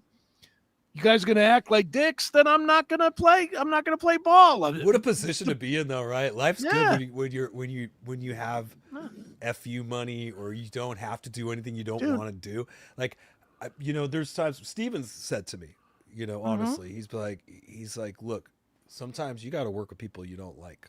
Yeah, of course. And you know what? Even though I was kind of a bullshit thing, I was like, it's kind of true. And honestly, like, he's led by example. You know what I mean? Yeah. Like, look at his career. You think he was always liking the people that he had to work with at every moment? I mean, I'm sure he liked everybody at some moment, but not at every the time. moment. But look at all. I mean, everybody in Ratt has sued everybody else. There's some forms of, well, I don't like this guy as much as I used to once you've sued him. Yeah, I saw a thing too, like about what the brain holds on to generally. Like compliments, your brain forgets them in like 30 days. If I complimented Chris, God, Chris, you look so handsome tonight. He'll forget that in 30 days. Right. But I was like, Chris, you lying motherfucker. Oh, I'll be holding on to that for 20 years. Yeah, 20 years. That's the time. 20 years to hold on to an insult. So it's funny how, yeah, eventually like 20 years does go by and these guys were like, hey, you know what? You want to jam again?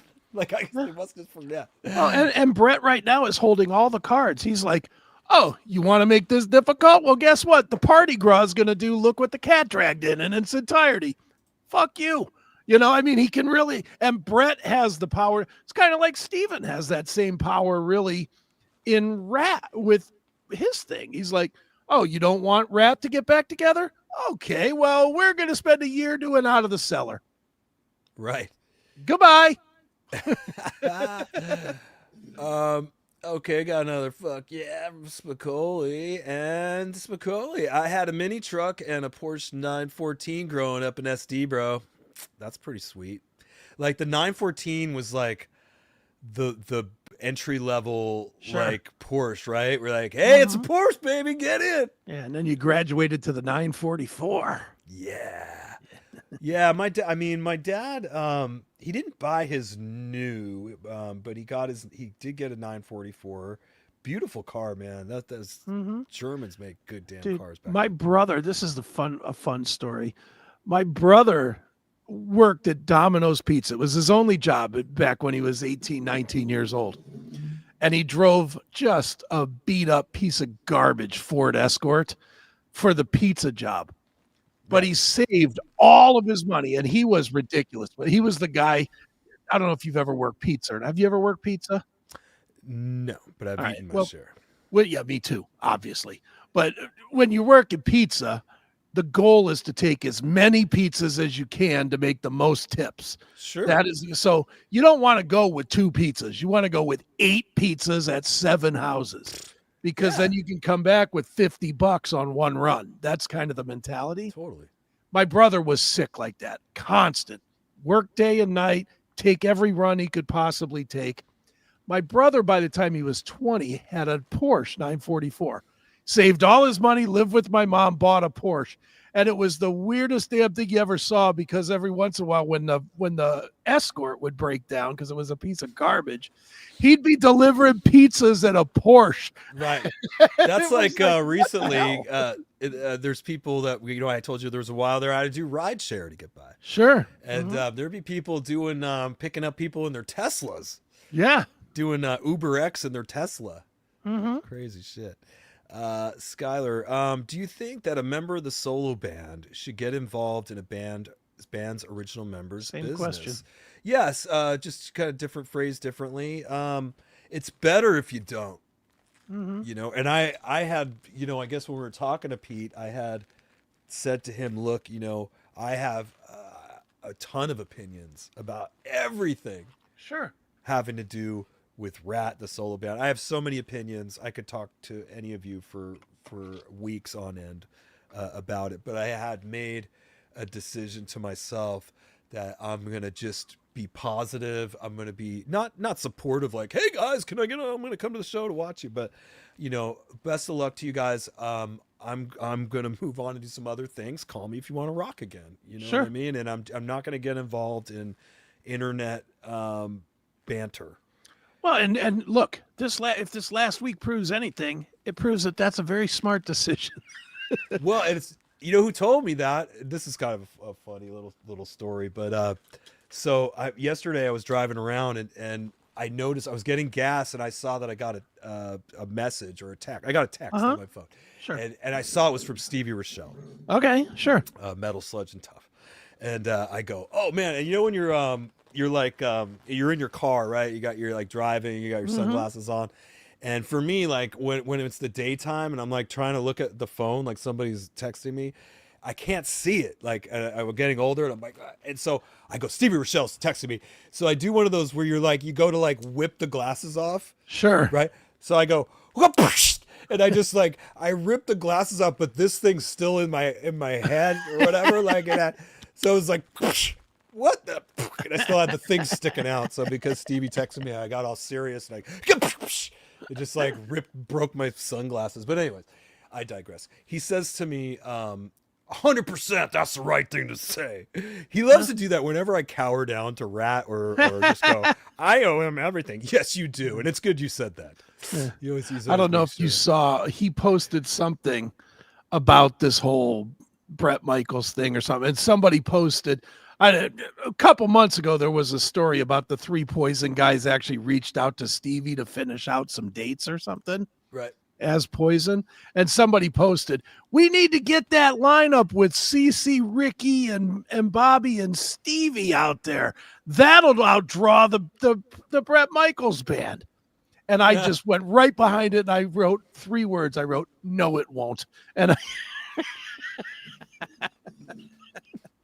Stevie hit me up. He was just laughing because he knew I was just messing with him. There's a connection here too, guys, because on the Chris Akin Presents, not 3 weeks ago, we had another banger of an episode. Where Chris Akin Presents is making a comeback. Yeah, it is. Lately. We're finally getting out of our shadow ban. That's right. And they just can't. They tried to shadow ban us, but the people want it, and they just they go, all right, YouTube's like, screw it. They're coming to watch it anyway, so let's just let people watch it. But that was probably one of our biggest shows of the year. Was Stevie Rachelle coming on? We had like over 3,000 views on the episode. But he broke the news that he was asked to join Poison at one point, and it was pretty serious. And no one had ever heard. He had never divulged this story ever. And so for Chris to write, no, it won't, or whatever, is funny because he was just on our show. But for those of you unaware, Chris Akin Presents, it's an awesome, it's the best show that no one really knows about. So make sure you go subscribe. And that's part of what we're doing here. Besides that Chris is my best friend, I like to cross promote like that. You know what I mean? Maybe I love seeing the Chris Akin Presents fans here being supportive, and vice versa. If you're a Pearcy fan and you really didn't know about Chris Akin Presents, you can watch me there. I'm with Chris every Tuesday, except this coming Tuesday, because I'll be with Stephen Pearcy, or not with him, but with Matt Thorne, prepping tracks. Well, but you can catch up. That's what you can do this week. For those of you that are not over there, you can catch up on the old episodes. I'm catching up on the old comments here. Eric Sherman says it's the exhaust doing that. He's the mystery of why cars, the 80s cars stayed like they were still running when they were turned off for 2 hours. Ratman Jr., Jenny Schlegg, and family always follow and support you. Well, please don't stop doing that. Rat and Roll 1. Okay. Don. I don't think he's just... I think he's drunk. Okay. I see. He was trying to write the word don't forget upstate New York. Eric, I see you play Splone. Yes, I do. I've been playing Splone amps for many, many years, and I see looks like you have one in your photo there. That's very cool. Is that a quick rod, sir? Because that's what I have, Stu Petty. Anyways, around 2006, I think, is when I first started playing them. And I'm sorry, I'm going to forget his name. Who was the guitarist that was in Vince Neil and then went on a Five Finger Death Punch? And now he's... Oh, God. No, he's not with them now, right? He left. He's not. Jason Hook. Jason Hook. Thank you. Jason Hook was the first guy that I heard playing it. He was in Vince Neil's band, and this is around like 2005 or 6, and we were opening for Vince, and I listened to the show. It was amazing. And then I had made friends with this guy Eddie, who's friends with Scott Splon. We were playing in a show with Vince Neil in North Carolina, near Dallas, North Carolina, where the Splon shop is, where they make all the... It's like Santa Claus's toy factory in there, right? Making all the amps and guitars for the kids. It's super cool. But they're phenomenal amps, and Scott also makes guitars. But so back then, I remember we pulled the tour bus to the Splon place, and the tour bus we had was as big as the Splon factory there that they make all this stuff in. And we got out, and I remember he gave me a really good artist deal, and I go, I'll take 2 full stacks. And I just loaded up on 2 full stacks. I think he even let me do payments on it. Nice. I'm like, I'll take 2 stacks, please. And then threw him in the bus, and Steven bought his, if you ever see Steven playing that, looks like a wooden Explorer guitar in his TikTok videos, that he bought from the Splon store that same day. It's like a Kona. What do you call those? That wood. Anyways, so yes, I do play Splons. I was playing the guitar, and I don't know what happened to the guitar. Like when I first got the guitar, there's something was up with the frets. Like they got knocked loose or something happened. And last October I had to send it back to him. Like, dude, your guitar, like I can't like get it down. And I sent it back to him. He never gave it back to me. I don't know what's up. Huh. So if anybody talks to Scott Spahn, go, how come you never gave Erik the guitar back there, man? Okay. And Charvels. Yes. I was playing Charvels. I have gone back away from that. Mainly due to the fact that our traveling this past year and the end of last year and specifically this year, I felt like we were having to take a lot of different airlines. We were having to take a lot of rental cars, and they didn't have vans. And ever since the pandemic, just get something as simple as renting a van has become a problem for a lot of traveling artists. You end up having to get like 2 smaller vehicles instead of 1 van. And I use those Enki guitar cases, if you've heard of those, that carry like, they're great cases, by the way. Right. Awesome cases. Your guitars will survive anything. I've seen my guitar get thrown off the thing that they load on the plane, like right off that conveyor belt onto the tarmac in that Enki thing, and they were fine. So if you do need something to protect your gear, go to Enki and buy their cases. They're less than $500, and it'll save your guitar. But those cases are huge, okay? And with the Charvels, I had to take 2 of them because we have like the drop D stuff, and I don't have one of those things. I don't even know if I trust one of those D tunas to like do the tuning thing. Like I just don't feel comfortable. I felt like with the Charvels, I needed 2 of them, and so I had the double thing, but it would take up a lot of space in the vehicles. So I decided, since Johnny was doing the leads, I'm like, why am I even with the whammy bar? I hardly use this thing, and these guitars are such a massive pain in the ass. I mean, Chris, like every show, to like tune it up for the show, I would literally each guitar probably spend 3 hours a day just stretching the strings and prepping. Right. Not with the Les Paul. You could just show up with a Les Paul, tune it up a few seconds before you go on. That thing's just there the whole night. And that white Les Paul I've been playing since I was like 19 years old. It's like super heavy and just. So I just, anyway, started taking the Les Paul, just taking 1 guitar with me and just down tuning the drop D, and just going up and doing the ugly 3 and tuning back up. And in the project, those guitars aren't really, the Charvels aren't appropriate for the project. I made a goofy mistake in the video of bringing my Charvel up to the video shoot for Death of Me. And there were like cool guys in the band. This guy, Scott, his brother's in the Foo Fighters. Yeah. Okay. They had the bass player from Lit there, Jimmy Deanda, whatever. And I show up wearing the wrong clothes, I showed up in the wrong clothes, and I showed up with the wrong guitar. I had this sharp, and these guys all had Les Pauls going. Right. There was like 5 Les Pauls going on, and I show up with this sharp, this 80s Bon Jovi Charvel, and they were just like, we're never going to play. I don't know anything. But anyways, if I could go back, I would have brought my Les Paul with me. But I had used that guitar on the song when I cut the solo. Sure. So I go, well, it's the one I used when I... They didn't care about that. It was like, whatever. I kind of blew it. And that is an important thing I would tell aspiring guitarists. Make sure you're wearing the right shit when you go to try out. Right. And make sure you bring the right guitar for the job. All these things could make the difference of whether you get the gig or not. Okay, moving on. I say that because I actually tried out for Ratt.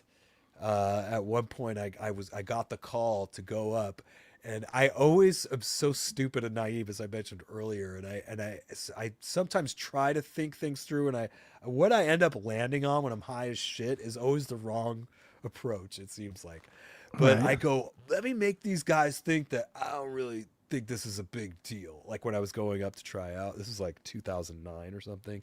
I go, I'll just wear just some ripped up jeans and a t-shirt and just show up in like flip-flops. I decided to go not just with flip-flops, but like I wore the cheapest flip-flops that you can buy, the ones that are like $3 at the drugstore or whatever.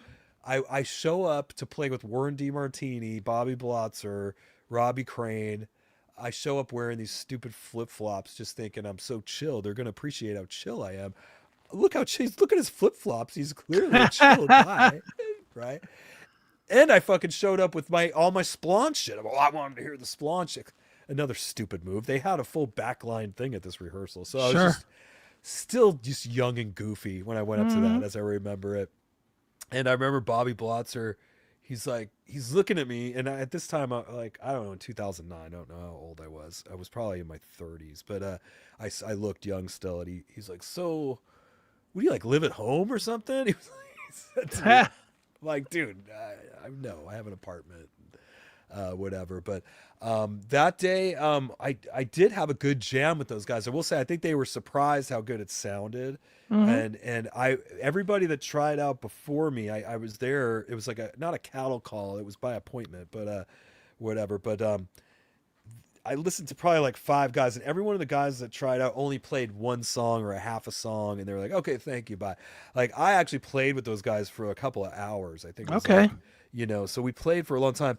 But then, but Steven surprisingly bailed, which I thought was interesting. He was just like, "I'm out of here," and that in my mind, looking back, I think he knew I wasn't going to get the gig, and this was just all fucking whatever. Right.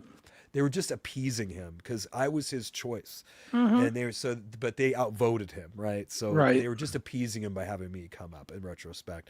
Because who walks in but Carlos Cavazo, and what does he decide to wear? He looks more like I do right now, except with the beautiful long Right. blonde hair, and he walks in just super cool LA, you know. Walks Warren sees him, and they started kissing and making out right there. I was really surprised. I didn't know they knew each other that well.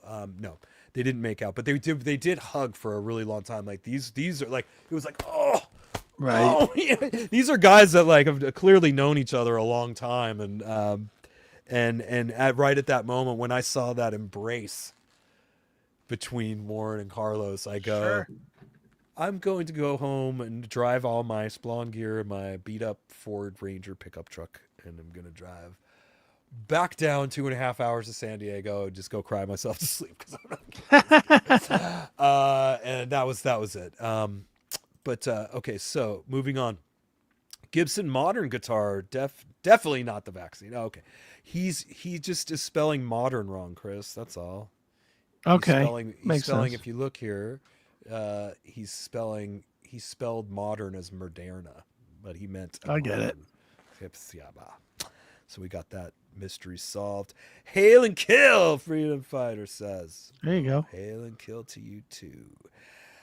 Should have said Gibson. He's still straight. Gibson. Help him out. Tell him how to spell this, Chris. What you got, SEP, into guess it does kind of sound like a yeah. You had me worried there for a minute, buddy. Hey, Eric. Charlie's 284. Hey, buddy. Monaco is a funny dude. He is. There's part of me that, like, I don't know if there's part of me that never wants to call that dude again, and part of me that does. The part of me that does wants him to maybe fill in for you on a Fright Bite. And I say that because he might have a character that he would like to bring into that. And I've thought of it. That would be pretty freaking funny if he did. So I don't know. Maybe one of you guys has to ask him if he would ever do a Fright Bite. And if he sounds like he's open to it, let me know, and then I'll invite him. Stephen Pearcy band should have headlined this past year. Neil, Can't Sing, and Michael's Poison killed rock and roll in the 90s. Ratt on XM almost every 10 minutes. Crazy. Well, these guys, one thing, whether it was Motley or Ratt, or Poison, these guys had a unique voice, and they were just super cool dudes. They had the look, and they had a cool voice that you knew it was them when you heard it. And that's pretty much all you need, like in rock music. Like, we've had our bands like Judas Priest and Iron Maiden and Queensryche that like took vocals to a whole nother level. But generally, rock music was never supposed to be really great singers, or like, in my opinion, you know what I mean? It was kind of mediocre as far as abilities. It was more about attitude and the ability to write songs that kept people pumped up to go to work, and like it's Right. like working man's music. And Mm-hmm. as soon as it starts to be like too many notes or too much going on or too much singing and vibrato, it starts to like become something else. It's like a Sure. prog rock or like something that I just personally don't like. You know what I mean? Mm-hmm. But I'm not one to tell you you can't like it. You know what I mean? Like Sure. there's guitarists that really love the sweep picking arpeggios. You know what I mean?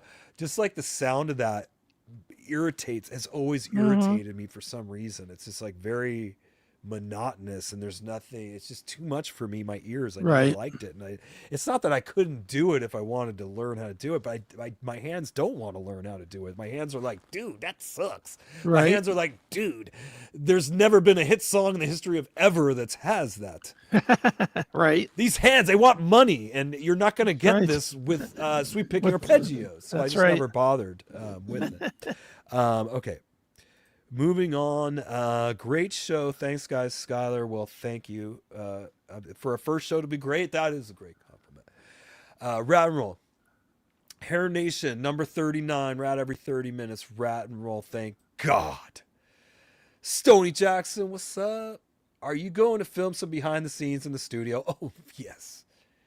Believe me. I'm going to, from now on, anytime I get anywhere near that camp, I'm going to film the shit out of it. You hear me?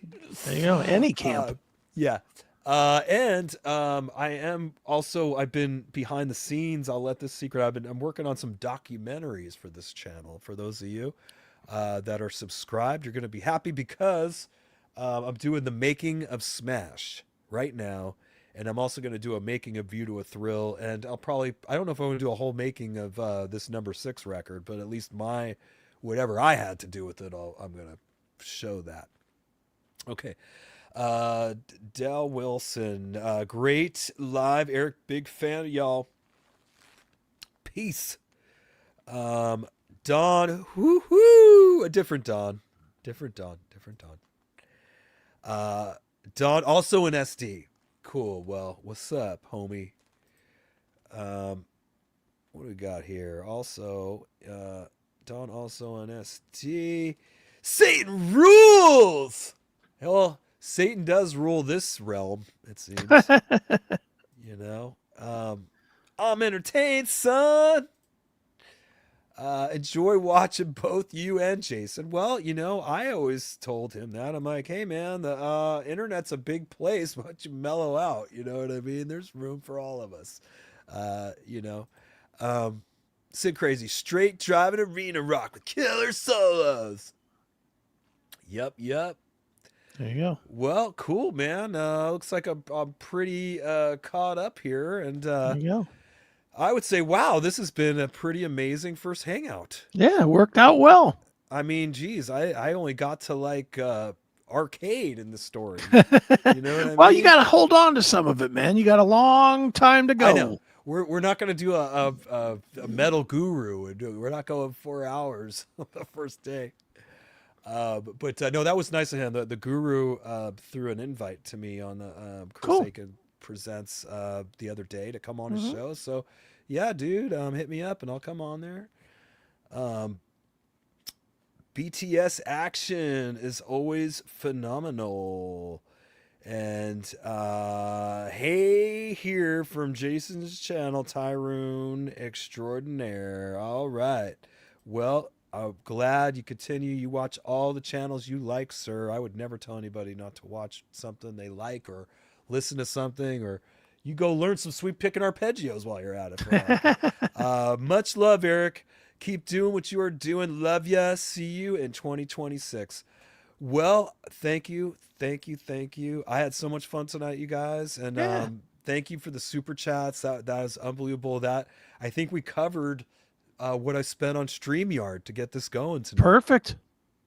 So thank you so much. And thank you to my good friend Chris for being here on this very special first day of the first hang. There you go. Right. Cool, guys. Well, we're going to end it here. I can't keep my friend all night tonight. So we're going to end this. Now, Chris, I'm going to go to my immediate assets here. Yes. Now, before when I hit the end stream, is it gonna let me do my outro, or is it gonna? If you program it in, that end stream should be just like the start where you Oh, could okay. add it, Okay, and I'll then you hit just end. It'll hit give me a end, and chance it'll to add play. it. It's like you can Yeah. hit it twice. If I accidentally cut this whole thing off, guys, I love you all, and we'll do this again. But hold on, let's see what happens. Okay, it can do an outro video. I see what he's saying. Okay, I am going to set this outro video here, and I'm going to bid you all a good night. Be cool, be kind to each other, and we'll see you next time. And